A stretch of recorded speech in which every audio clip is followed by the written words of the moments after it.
UFC. I am the greatest combat actor of all time.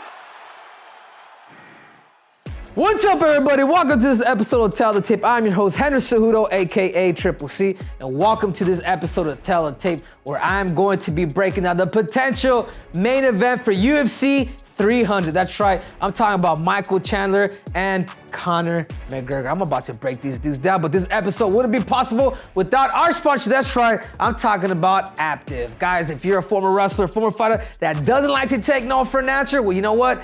Aptive is for you. These guys will literally teach you how to sell. Yes, you will be going to door knocking, but you know what? You put your money where your mouth is. Guys, I know between 15, 17, 18-year-old kids out of high school that are foregoing college to chase the American dream. I'm talking about these kids are making between $500,000 to $1 million a year. So you guys make sure to go to summersales.org/Triple C, because guess what, guys? It is time to level up.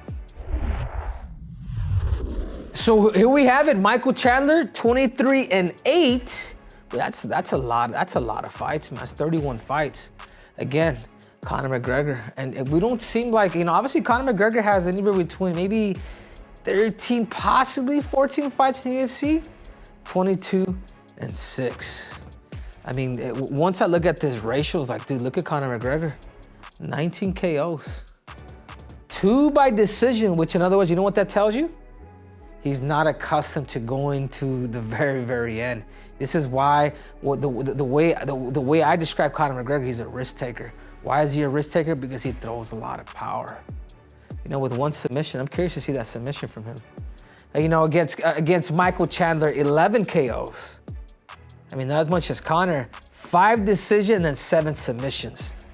I mean, you guys see the contrast over here? I mean, this guy may not have, he has knockouts, maybe not as much as Conor McGregor, but he's definitely more diverse here. Decision, and obviously the submission game. 5'8" to 5'9", 74-inch reach is 71. This fits Conor. Conor has done very, very well with shorter opponents. I go back and talk about Jose Aldo. I go back and talk about Chad Mendes, who really resembles a guy like Michael Chandler. I want to say Chad Mendes is about 5'6", but either way, we saw what Conor McGregor was able to do to a guy like Chad Mendes, that front kick. And who knows, he might bring that thing back. And again, a reach advantage for Conor McGregor, for the man that's going up. And obviously, even here, 35 in comparison to 37. But without further ado, let's talk about Conor McGregor, the Irishman, the guy that shoots balls of lightning from his eyes and thunder from his ass. What are his strengths? And I will give him this distance recognition. It's partially what's made Conor McGregor in the beginning of his career is the fact that he's always understood when is it that you should kick and when is that you should actually punch. His anticipation game in particular. Like if I was to describe Conor McGregor and what are his gifts, there's 2 things. He's a risk taker because he likes to knock people out, but it's more relied on anticipation. He can read the body very well. He'll read you going, boom, boom, boom, he's going. We watched that fight with Eddie Alvarez, how that he was able to catch him because Eddie Alvarez was loading, and all of a sudden Conor McGregor was inching in, bop, bop, bop. Pretty much picked him apart, and that's how he became a 2-division champ.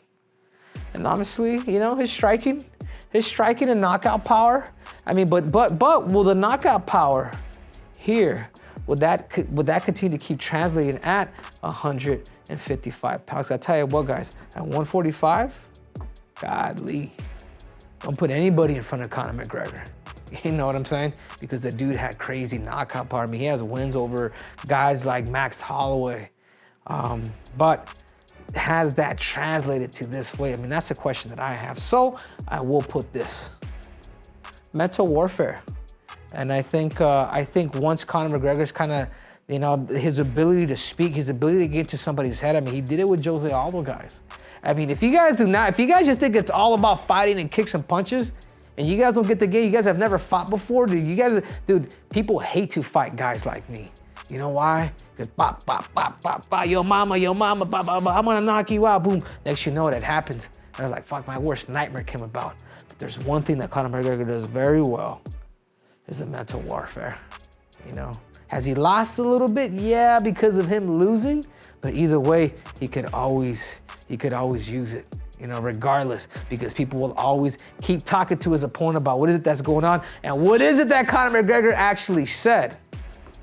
And obviously he still has belief, and you know, he still has that confidence. And I think that's probably out of all of these right now for Conor, if it is true, his greatest gift could be right here, his confidence, because he only has to win that one fight. He only has to beat Michael Chandler. That's it. A 5'8" short wrestler who stylistically he has fought people like that before in order for him to get a title shot. Remember I said it. But without further ado, let's talk about his weaknesses. I love this. I know you're gonna hear this, Conor McGregor. We replied a lot of my tweets. I've done a lot of breakdowns on you, but look, I'm giving you a damn freebie. His number one weakness, it's his grappling. His grappling defense, 67 of his losses are from submissions. I mean, obviously he's been submitted by Diaz. He's been submitted by Khabib. You know, he's been knocked out by Poirier.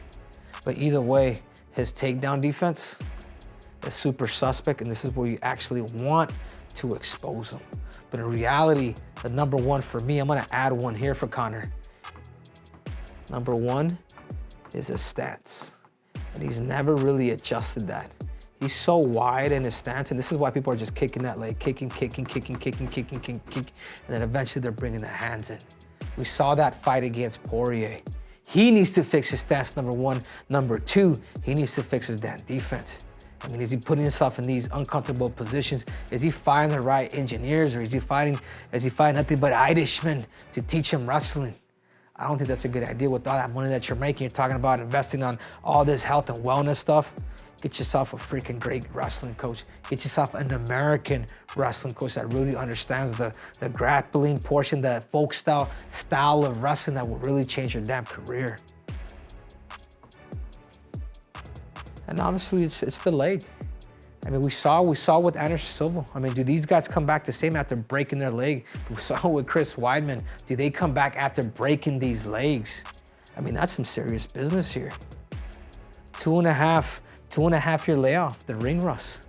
Guys, as much as I fucking hate to say it, I felt it in that fight with Aljamain.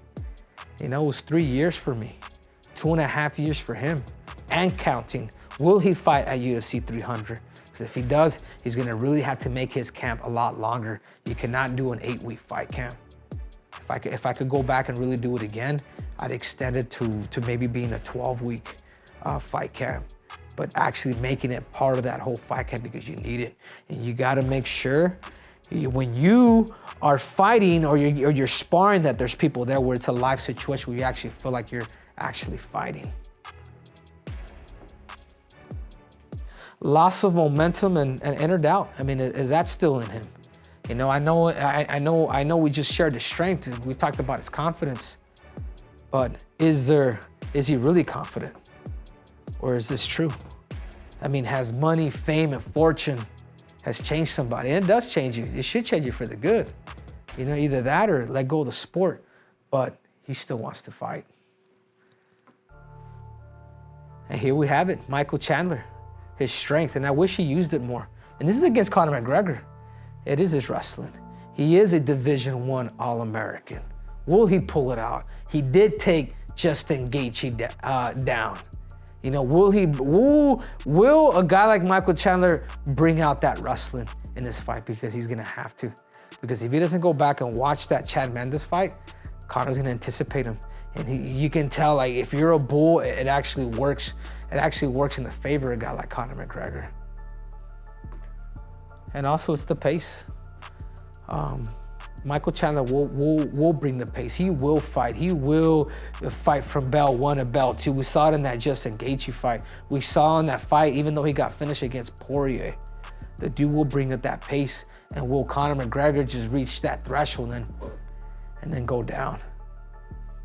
His knockout power. He really does, man. We saw it against Tony Ferguson. We actually saw it too against Patricky Pitbull, who's a great friend of mine. Jesus, that right hand put this dude to sleep. I'll never forget it, 'cause I'm just like, man, I was hoping Patricky would become Bellator champ at that time. But either way, the dude has power. The dude has dynamites in his hands. If he catches Conor McGregor, good night. And he's a finisher. He's just like Conor in that sense. 78% finishing rate, whether it's submissions, whether it's a mixture of submissions and knockouts, but more geared towards the knockouts. And because he pushes that pace a lot, his number one weakness is his gas tank. We saw it in that Poirier fight, how he gave everything and boom, boom, boom. He's a bit of a damn crowd pleaser. And this is what's gonna hurt this dude like that. You know, it's like, he's got great post fight interviews. Fuck, I love it. I look forward to that maybe more than the fight, quite honestly. I want to see what's gonna come out of his mouth. But either way, Michael Chandler, you gotta check this. You gotta check this, mate. You know, this is what Conor wants. Conor wants you to exceed that. Will you be the fighter in that fight, or will you be the competitor? He's pretty straight on. Does he have those lateral movements? You know, he's here. You know, he has a wrestling which really saves him, but if he didn't, and people would be papping him up. But luckily he has those crazy double legs. You know, he can use a lot more of those moves, because you're gonna have to use that against a guy like Conor. His tactics, is he able to bring in the wrestling? Even though we had it in the strength in the last one, but could he pull it out? Could he tactically fight people different? Because as of right now, guys, the way I saw him fight Gaethje, even though it was entertaining, and the way I saw him fight Poirier, it's the same fight. He fights everybody. He just fights. He fights everybody the same when he has powerful hands and he has crazy wrestling. He's a Division I All-American. If there's anybody that understands top control, it's this guy. So that's how I feel. But without further ado, guys, let's go back to this. Let's go back to the stats. Strikes landed per minute. Strikes landed per minute for Conor McGregor. You gotta give it to him. Anybody that pushes the pace is this dude. Conor McGregor takes his chances early because he's a risk, because he's based on risk, and that's a gift. And you can never change. If you're a risk taker, when I talk about risk taking, I'm talking about guys like Francis Ngannou, Mike Tyson, Vitor Belfort, guys that will throw the kitchen sink out in the first minute of the fight. But your chances of beating them in the later rounds, the probability goes a little higher. Because yeah, they are attacking, but they're also risk taking because they're depleting that damn gas tank. You know, strikes absorbed per minute, in other words, defense. Look at this. In other words, Conor gets hit a little bit more per minute. Takedown accuracy. Wow, look at this. Did you guys think of that one? That's nuts, man. That's nuts that Conor McGregor has more takedown accuracy than a guy who's an All-American at 38%. In other words, Michael Chandler fell in love with his hands.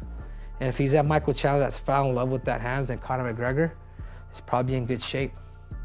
Takedown defense. Michael Chandler. Wow. Damn, and just looking at this whole deal right now, I mean, and then takedown average. Look, McGregor. Wow, who would have known? Who would have known? It's 3-2 Conor McGregor. Who would have known? So again, guys, who is it that I think, after going through all these stats, of course, tactically, stylistically, if Michael Chandler can bring in the wrestling, if Michael Chandler can tactically slow this dude down, or if we get Michael Chandler, the guy that likes to crowd please, then I'm gonna have to give it to Conor McGregor. If Conor McGregor can come out, the old Conor McGregor, a little more patient, picking his shot, using lateral motion, using lateral movements, picking at his stomach, kind of like we did to Chad Mendes. You can do the exact same game plan because they're the exact same body style, while him being maybe a couple inches taller. So if I had to choose somebody that I think that more likely would actually win this fight, like I said, guys, if he sticks to the game plan, he wins. But if he doesn't stick to that game plan, then Conor McGregor more likely is going to win. But I think Michael Chandler is smarter than that. I think this is the time where Michael Chandler just wants the W, and he's gonna go in and probably use his wrestling. So for that reason, guys, as much as Conor McGregor, everybody would like to see, Everybody would like to see him win. I just can't, dude. I just can't, because Michael Chandler, please don't please, man, please don't mess up. Please don't make me look bad, because you're too good. Can you bring in that discipline? And can you bring that All-American feel? We can take this dude down and make this fight boring, but yet exciting, because once you let him back up, then you can pick him apart. Take away his power in the beginning. And the only way you do that, Michael Chandler, is by using your damn wrestling. Because if you don't, you just want to go heavy hands and you're explosive. Conor McGregor is great anticipation. But anyhow, for that reason, I'm gonna have to go with Michael Chandler. I just have to. Michael Chandler, please, like I said, I'm gonna say it again. Please don't just go in there and strike. Slow this dude down. Slow this dude down, man. Make a great payday. Get a rematch with this dude. And then if he beats you, then you make a third one. This is how you'll make money off of that. I remember talking to the Diaz brothers, or not the Diaz, but I was talking to Nick Diaz, and he was telling me, yeah, man, he was kind of like insinuating. He's like, yeah, my brother loses. That's good, because it's a third fight. And I'm just like, all right. They understand the business sense. But either way, that's how I have it. I think Michael Chandler should bring in the wrestling. If he doesn't, I'm going Conor McGregor. So again, guys, thank you guys for watching. You guys just watched an episode of Tell the Tape. I'm your host, Henry Cejudo, AKA Triple C. You guys know I will always deliver. And this episode was brought to you by the one and only Aptive. If you're a former wrestler, former fighter that is not done competing, that doesn't like to take no for an answer, well, I got it for you. Whether you're 18 years old or 35, if you got a good mouthpiece on you, guess what? Aptive is for you. They will literally house you. They will teach you how to sell. So you guys make sure to go to summersales.org/Triple C, because it is time to level up. I'm out.